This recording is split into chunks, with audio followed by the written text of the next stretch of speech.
your grandfather took your dad to New York. Yeah, because my dad was telling me, he said, I can remember him saying that my grandfather pointed out these signs. Help wanted, no Irishmen need to apply. They got even with him. They sure did, well. Yeah. Did you ever feel any kind of prejudice when you're growing up, Irish Catholic? No, I never felt any of that, which kind of surprised me. Now it surprises me, but at the time we didn't have that. We didn't have, there's no prejudice against blacks or anything.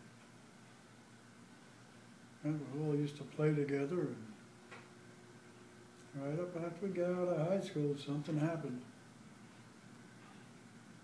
And I think a lot had to do with the blacks being mad at the whites for some reason. But we all had to go into the service, you know, we all got drafted. I guess in them days it was hard for people like to get into the Navy. They weren't taking blacks or anything at the time. But that all changed shortly afterwards. Mm-hmm. But looking back on life overall, you look back, what do you think sort of the important part of life, or like lessons to pass on to others? Main thing would be to get involved. Really, truly. If you're not involved, you've got no control over it. Like the politicians nowadays, they're sent to school to become politicians. Either that or they're attorneys, lawyers, making rules and laws that nobody can follow.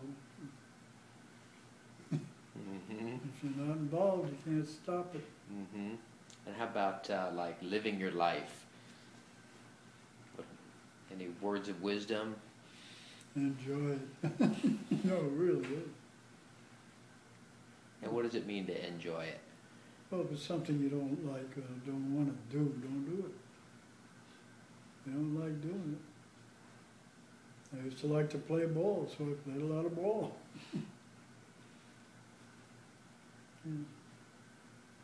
Some of the guys that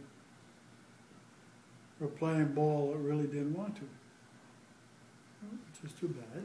Mm-hmm. And they always seem to have a chip on their shoulder. Yeah, I think your best bet is to do what you want to do. Do what you want to do. Yeah. And make your mind up, you're going to do something, and do it. And are you very religious? Yeah, growing up, we were very, very religious. And then you kind of, the older you get, the more you seem to drift away from it. Even though you believe in what you were taught in your younger age, you kind of drift away and you've made up your own mind what's right and what's wrong. What do you think happens when you die?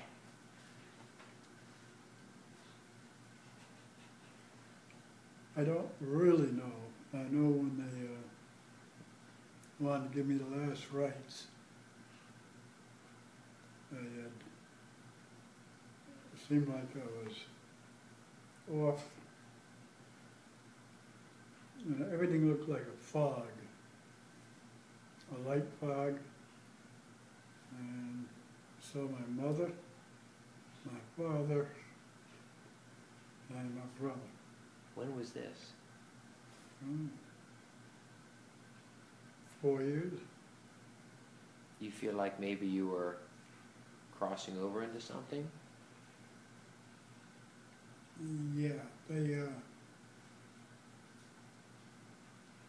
I guess I must. I didn't feel it. It just, I could hear them and I could see them. but they weren't real focused, but yet they were there, you could see it. And about 2 weeks after I got out of the hospital, two of the doctors came after me and said, "You want to tell us what happened?" I said, "When? Did you see anything, hear anything?" I wouldn't tell them. No kidding. Does that give you sort of comfort, Oh, yeah. knowing that? Yeah. I didn't, and I think the reason I didn't tell the doctors, I didn't think they'd believe me, but they knew something I didn't know. And when you get to heaven or whatever it is, what would you like to hear God say to you? Welcome. If you end up in the other place? I don't know if there is two different places or not. I do, there's some type of life after death, but it didn't hurt or anything.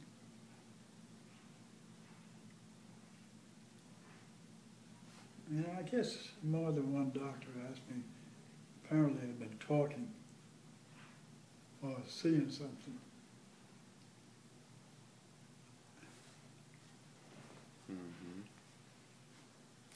And they told me they had lost me. I remember that. What's it like to hear that from? Thanks. Well, I think in my own mind, it was like hell you have.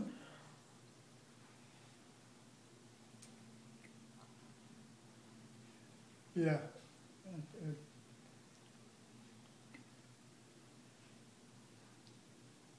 Well, we lost him now. And I'm thinking, like hell, not me. Well, you could hear that. Yeah. Oh.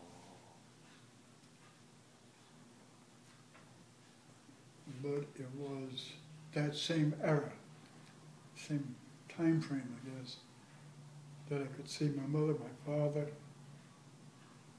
Jim, and voices praying. They were saying the Our Father. And it seemed like it came all the way around.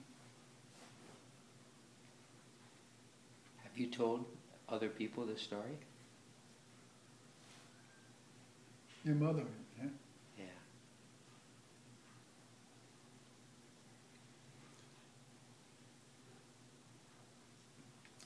I wanted to tell John, my brother John. I waited too long.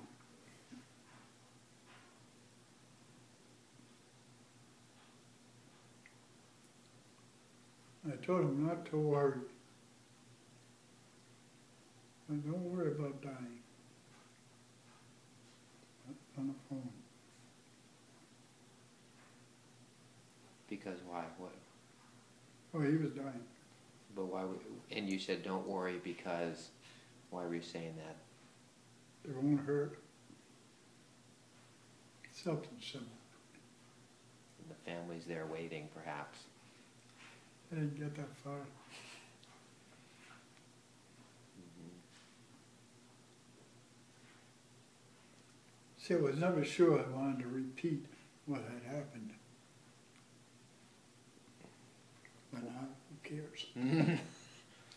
Why did you not want to repeat that?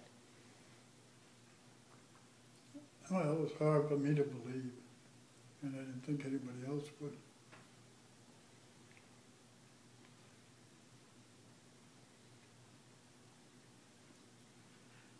But yeah, I started telling what could have been your mother's.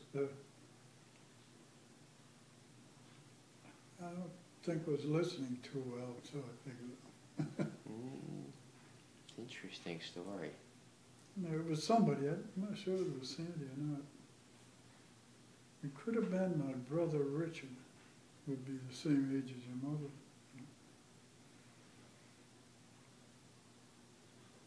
I just felt, strange sounding. But that one doctor knew. He knew something